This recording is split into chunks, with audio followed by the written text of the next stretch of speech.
Hi kids, I need your opinion on something. Does that look right to you? So this is the 92 Toyota pickup. The elements in the shop getting the transmission swapped, and that means I'm driving this truck a lot more this week. I noticed the steering was off, so bad that I thought I had a tire going flat. And after checking it, I find that. The drag link is completely wore out, so we're going to be replacing it. Idler, which is also wore out. Now we don't want things to be too easy. And that's why I'm going to use all the wrong tools to do this job. Any idiot can do it with the right tools. I'm going to show you how an idiot can do it with the wrong tools. Pretty sloppy, huh? There's not a whole lot that we've got to do to get this out. There's two bolts here, and this bolt's got to come loose. Then on the other side, we've got to take things loose from the steering box, which is right here, and the stabilizer, and that should do it. The first thing I'm going to try and do is go ahead and tackle this little joker right here. These are castle nuts, which they have these cotter pins, so we have to wrestle those out. That means I'm going to be using this tool, one of my favorites. Push that out a little bit, then let's go after it. Oh yeah, that's great. I'm going to save these just in case, because you may drop something, you may break something, whatever. That, by the way, is a 17 millimeter that takes that nut off. This is my vintage Craftsman breaker bar, which I've had since new, back when you could buy American-made tools from Craftsman. I think it was Dave Grohl who said, I have a confession to make. I left all my tools in my Honda Element when I put it in the shop. I've just got kind of a weird little hodgepodge collection of odds and ends, and that's going to make doing this job kind of tricky. You're going to get to see some tools you probably haven't seen me use before. And I may have to make up some new curse words that you've never heard before. Now this sloppy bastard here is the idler arm. It is just flat wore out. Luckily, it's just held on with these two nuts, which a 17 millimeter wrench will take loose. It's going to be a little tight. All of this stuff is factory and put on with many ooga-doogas.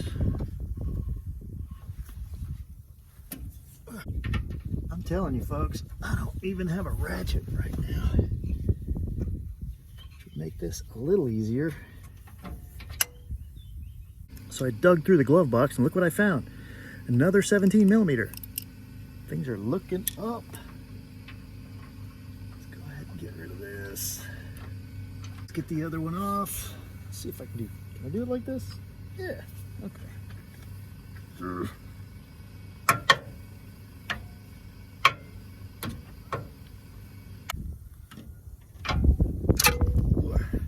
Now this nut right here, I've mentioned this in some of my other videos. It's a 19 millimeter, but I don't have a 19 millimeter with me today. So this 3/4, it's gonna do the trick. Need more leverage, more leverage. There we go. Just gotta know how to talk to these things. It's another 19 millimeter / 3/4. Which is also difficult to move. Don't kill yourself working on your car. I don't care who you are, that's good advice.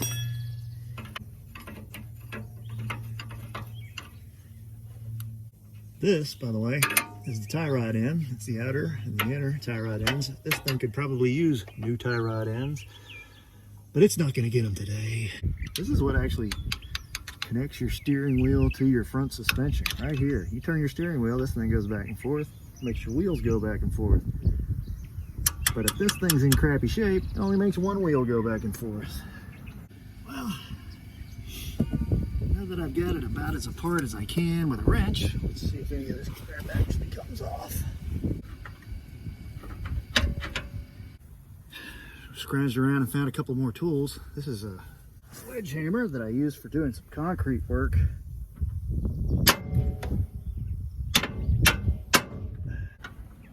Don't ever hammer on your screwdrivers. Don't do it.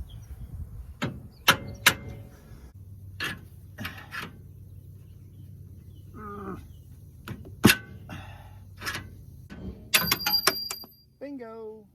I miscalculated earlier. I don't know if you can see that, but there's 3 bolts that hold this on, not 2. 1, 2, 3. See, I can count. I got 5 fingers.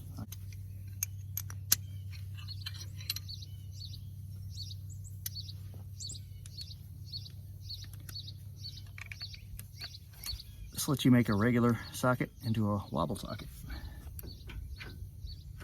Now I can get back here and do a little better with this bizarre angle I'm having to work at. All right, I've gotten it to the point where I can do this by hand. Oh, look at that piece of junk. That's embarrassing. Why do I drive such junk?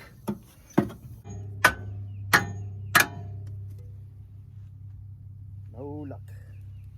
Well, kids, I took another walk around the domicile here looking for tools that might help because that method isn't working at all. And boy, am I glad I did, because I found what I knew I had somewhere. This is a pickle fork. And boy, you're going to be glad you tuned in today, because this thing is just perfect for what we're doing today. It's actually made for this. It's made to go up in here and separate these ball joints. That's its whole job. That's all it knows how to do. So let's see what happens if we whack this a little while.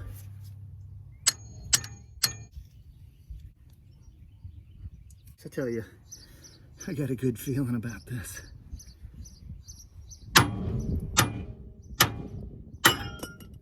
Yahtzee!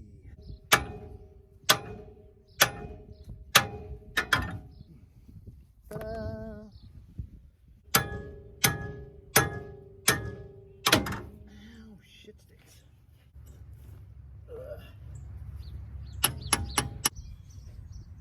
Now, if you got this far, I gotta figure you pretty well got it figured out. Much like a baby, it go back in the same way it come out. And that's it. You see all these shiny new parts. Let's see. Yeah, there's the new nut. I had to get a new nut because I kind of killed the old nut. New idler. New drag link. And that's going to tighten things up significantly. We're going to be doing a couple of more little suspension jobs on this. We're trying to clean up the engine bay a little bit. And I don't know what else. That's one of the truly great things about having a vehicle that you don't care anything about at all, is that it frees you up to try all kinds of little crazy experiments. Plus, if somebody parks too close to you in the parking lot, you can just kind of wham, take care of them. The point of today's video is to point out that you don't need the latest and greatest tools to do these kinds of jobs. This is a pretty heavy piece that we replaced today, and I did not have all the tools that I need. Just because you don't have all the specialty tools doesn't mean you can't work on your own vehicle. Like and subscribe. See you next week.